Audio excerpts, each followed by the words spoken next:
তো গাইস বর্তমানে কিন্তু প্রত্যেকটা প্লেয়ারের একটা স্বপ্ন যে সে কিন্তু মানে একজন স্পোর্টস প্লেয়ার হবে এবং বাইরের কান্ট্রি থেকে কিন্তু নিজের দেশকে এবং নিজের টিমকে কিন্তু সবার মাঝে তুলে ধরবে। বাট এখন পর্যন্ত কিন্তু অনেকে জানে না সে কি করে মানে স্পোর্টস জার্নিটা স্টার্ট করবে। এন্ড এসআর কিন্তু কয়েকটা স্কোর মনে করে তারা কিন্তু ডেইলি স্ক্রিম ব্লাস্ট এন্ড তাছাড়া কিন্তু ফ্রি টুর্নামেন্ট খেলে কিন্তু আরএসকে দের মতন মানে বড় পর্যায়ে চলে যাবে। তো আপনারা যারা যারা কিন্তু মনে করেন ডেইলি ফ্রি টুর্নামেন্ট এবং স্ক্রিম ব্লাস্ট খেলে কিন্তু মানে বড় বড় স্পোর্টস টিম হয়ে যাবেন, তাহলে কিন্তু আপনাদের জন্য আমার একটাই কথা, আরে ভাই একটা স্পোর্টস প্লেয়ার হওয়ার জন্য কিন্তু আপনাকে গেমের মধ্যে কমপক্ষে হলে কিন্তু 8 থেকে 9 ঘন্টা সময় দিতে হবে। এন্ড আপনি যদি সপ্তাহে 7 দিনের মধ্যে মানে 1-2 দিন টুর্নামেন্ট খেলেন আর বাকি দিনগুলো কিন্তু ঘুরে বেড়ান, তাহলে কিন্তু আপনি কখনো একজন পারফেক্ট স্পোর্টস প্লেয়ার কিন্তু হতে পারবেন না। তো এখন কিন্তু আপনারা অনেকে বলবেন যে ভাই আমি কি করে একজন পারফেক্ট স্পোর্টস প্লেয়ার হবো বা কি করে আমার টিমকে একটা ভালো পর্যায়ে নিয়ে যাবো। এন্ড অনেকে কিন্তু মানে কমেন্টে বলবেন যে ভাই আমার তো কোনো স্পোর্টস টিমই নেই, তো আমি কি করে মানে স্পোর্টস যাত্রাটা স্টার্ট করবো। তোকে স্পেরা নেই, আমি কিন্তু আজকের ভিডিওর মধ্যে আমি এটা বলে দিব যে কি করে আপনারা কিন্তু টিম বানাবেন, মানে কি যাদের টিম নেই তারা কি করে টিম বানাবেন এবং যাদের টিম আছে তারা কি করে আপনার টিমকে আরো ভালো করবেন, সবকিছু কিন্তু আজকের ভিডিওর মধ্যে আমি বলে দিব।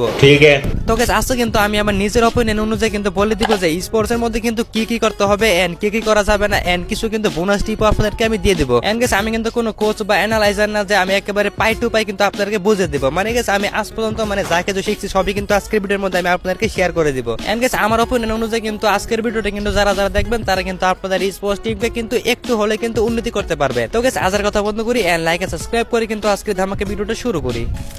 তো গাইস আমি কিন্তু ফার্স্টে আলোচনা করব মানে রাশাদের কিছু মিস্টেক নিয়ে, যা কিন্তু মানে বেশিরভাগ রাশারাই কিন্তু করে থাকে। মানে এটা হচ্ছে কিন্তু মানে ল্যান্ডিং এর সময় যখন আমাদের মানে ড্রপ ক্লাসটা হয় তখন কিন্তু রাশারা আলাদা মানে 4টা প্লেয়ারের মাঝে কিন্তু নেমে যায়। এন্ড সে কিন্তু মানে নিজেকে তখন আরএসকে ব্লেড বা ওয়াসানা মনে করে যে 4টা প্লেয়ারের মাঝে কিন্তু নেমে সে কিন্তু ইজিলি 4টা প্লেয়ারকে নিয়ে নিবে, কারণ সে কিন্তু হচ্ছে ফার্স্ট রাশার। এন্ড আপনাদের মধ্যে কিন্তু যারা যারা মানে এটা মনে করেন আপনাদের জন্য কিন্তু ভাই আমার একটাই কথা, হ্যাঁ আমি মনে করি যে প্রত্যেকটা টিমের মধ্যে কিন্তু রাশাদের গেম প্লে একেবারে মারাত্মক লেভেলে হয়ে থাকে। মানে টিম লিডার তো আর জেনে বুঝে মানে টিমের মধ্যে বট প্লেয়ার তো নিবে না। এন্ড আমার কথা হচ্ছে যে আপনার অপর সাইডে মানে যে 4টা প্লেয়ার রয়েছে তারাও কিন্তু আপনাদের মতন এখানে মানে স্কোয়াড বানিয়ে টুর্নামেন্ট খেলতে আসছে, আর তাদের টিমের মধ্যে কিন্তু রাশা রয়েছে, স্নাইপার রয়েছে, বোম্বার রয়েছে, এন্ড A to Z কিন্তু প্লেয়ার রয়েছে। এন্ড আপনারা কিন্তু মানে এটা জানা সত্ত্বেও কি করে কিন্তু তাদের মাঝখানে ঢুকতে চান ভাই, আমার কিন্তু এটাই কথা, মানে এই মিস্টেকটা কিন্তু মানে প্রত্যেকটা রাশা করে থাকে। এন্ড গাইস এই ছোট্ট একটা ভুলের জন্য কিন্তু মানে বেশিরভাগ টিমরা কিন্তু মানে ড্রপ ক্লাসের সময় মারা খায়। এন্ড আমার কথা হচ্ছে মানে রাশাদের কাজ হচ্ছে মানে আইজিএল এন্ড স্নাইপার কল কিন্তু মানে প্রপার ভাবে শোনা। এন্ড আমার কথা হচ্ছে আপনাদের ল্যান্ডিং এর সময় যদি মানে কোনো ধরনের ড্রপ ক্ল্যাশ হয় তাহলে কিন্তু আপনাদের ফার্স্টে মানে একটা সেফ জায়গার মধ্যে ল্যান্ড করতে হবে, মানে একটা ভালো একটা পজিশন নিতে হবে। এন্ড তারপরে কিন্তু আপনাকে অপেক্ষা করতে হবে মানে কখন আপনার টিমের স্নাইপার বা কখন আপনার টিমের অ্যাসাল্টার মানে একটা প্লেয়ারকে মানে নক করে। এন্ড যখনই কিন্তু অপর সাইডে প্লেয়ারে একটা নক হবে তখনই কিন্তু মানে রাশাদের কাজ হচ্ছে একেবারে তাদের মুখের মধ্যে ঢুকে যাওয়া। এন্ড ঢুকে কিন্তু আপনারা মানে ইজিলি তাদের 4টা প্লেয়ারকে কিন্তু মানে ওয়েব করতে পারবেন।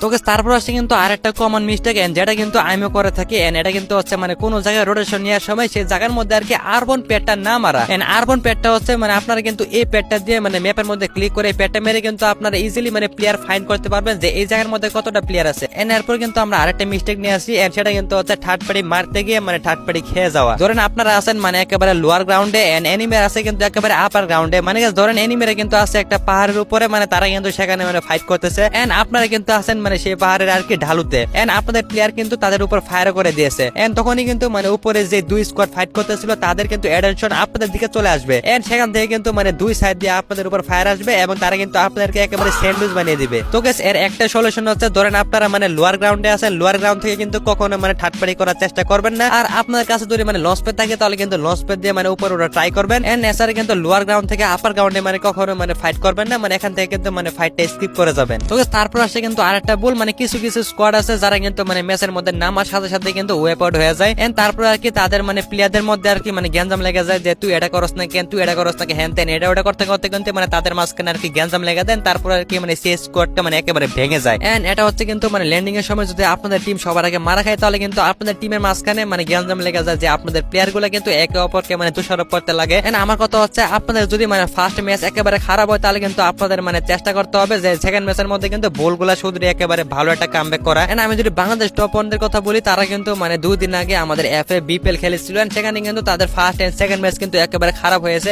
দেখতে পাচ্ছেন আপনারা। এন্ড গাইস এখানে কিন্তু মানে 2টা ম্যাপটা খারাপ হওয়া সত্ত্বেও কিন্তু তারা মানে কোনো ধরনের প্যানিক হয় না, মানে তারা কিন্তু বাকি 3টা ম্যাচে একেবারে টপ ওয়ান মেরে দিয়েছে। এন্ড সেখানে কিন্তু টানা 3টা ম্যাচে বুয়া করে কিন্তু তারা একেবারে মানে টেবিল টপ হয়ে কিন্তু মানে এফএ বিপিএল কোয়ালিফাই করেছে। এন্ড আপনাদের যদি মানে ফার্স্ট ম্যাচটা খারাপ হয় তাহলে কিন্তু আপনাদেরকে মানে দেখতে হবে যে ফার্স্ট ম্যাচে কি ভুলটা হয়েছে, এন্ড সেই ভুলটা যাতে মানে নেক্সট ম্যাচে আবার না হয় তা নিয়ে কিন্তু কিন্তু আপনাদের মানে টিমের মাঝে আলোচনা করতে হবে। বাট আপনারা যদি মানে এখানে ভুলগুলো ঠিক না করে যদি একে অপরকে মানে দোষারোপ করতে লাগেন তাহলে কিন্তু কখনোই আপনাদের ম্যাচ মানে ভালো হবে না। তো guys, এতক্ষণ কিন্তু আমি বললাম যে আমার নোটিস করা মানে কিছু ভুল যা কিন্তু আমি মানে বেশিরভাগ স্কোয়াডদের মধ্যে কিন্তু দেখেছি। তো এখন কিন্তু বলে দিব যে একজন পারফেক্ট স্পোর্টস প্লেয়ার হওয়ার জন্য কিন্তু কি কি করতে হবে। তো ফার্স্ট অফ অল কিন্তু আপনাকে একজন পারফেক্ট স্পোর্টস প্লেয়ার হওয়ার জন্য কিন্তু আপনার ফোন থাকতে হবে একেবারে ভালো, কারণ এখানে কিন্তু মানে 2 জিবি বা 3 জিবি ফোন দিয়ে কিন্তু মানে ভালো পারফরমেন্স করা যায় না ভাই আমার মতে। আপনারা কিন্তু অবশ্যই লক্ষ্য করবেন যে প্রত্যেকটা কিন্তু স্পোর্টস প্লেয়ারদের হাতে কিন্তু ভালো ভালো ফোন থাকে।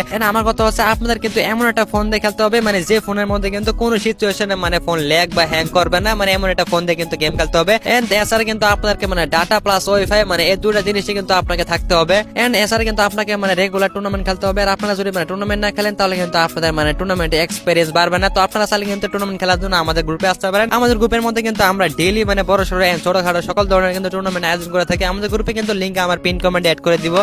এন্ড গাইস, আমি কিন্তু জানি যে আপনাদের মাঝে কিন্তু অনেক ভালো ভালো প্লেয়ার আছে যারা কিন্তু মানে কোনো ভালো টিম পাইতেছে না মানে আপনাদের স্কিল গুলো শো করার জন্য। এন্ড আপনাদের মধ্যে যদি মানে এমন আত্মবিশ্বাস থাকে যে আমি আমার গেম প্লে দিয়ে স্পোর্টসে ভালো একটা কিছু করতে পারবো, তো তাহলে কিন্তু আপনারা মানে আমাদের স্কোয়াডে জয়েন করতে পারেন। এন্ড আমাদের স্কোয়াডের মধ্যে কিন্তু একজন রাশার এন্ড একজন কিন্তু স্নাইপার প্রয়োজন। এন্ড আপনারা কিন্তু যারা যারা আমাদের স্কোয়াডের মধ্যে জয়েন করতে চাচ্ছেন তারা কিন্তু অবশ্যই আমাকে মেল করবেন। এন্ড আমার কিন্তু মেল আপনারা আমার আইডির প্রোফাইলে পেয়ে যাবেন। এন্ড অবশ্যই কিন্তু মানে টুর্নামেন্টের ক্লিপ আমাকে মানে মেল করবেন, মানে কোনো বিআরসিএস অথবা কিন্তু মানে ট্রেনিং এর মানে ক্লিপ গুলো শেয়ার করলে হবে না। এটা আপনার কিন্তু যাদের স্কোয়াড নেই তাদের কিন্তু ফার্স্ট অফ অল স্কোয়াড বানাতে হবে। আর স্কোয়াড বানানোর জন্য কিন্তু আপনাদের ফ্যান লিস্টে মানে অনেক ভালো ভালো প্লেয়ার আছে, তাদেরকে নিয়ে কিন্তু স্কোয়াড বানাতে পারেন। এন্ড এছাড়া কিন্তু আপনাদের ভাই বাদার আছে যারা কিন্তু মানে অনেক ভালো গেম প্লে করে থাকে, তাদের নিয়ে কিন্তু স্কোয়াড বানাতে পারেন। আর আপনি যদি মানে কোনো ধরনের স্কোয়াড বানাতে না পারেন তাহলে কিন্তু আমাদের স্কোয়াডে জয়েন করতে পারেন। এন্ড আমাদের স্কোয়াডে কিন্তু 2টা প্লেয়ার লাগবে, অলরেডি কিন্তু আমি বলে দিয়েছি যে কোন কোন রোল কিন্তু প্লেয়ার লাগবে।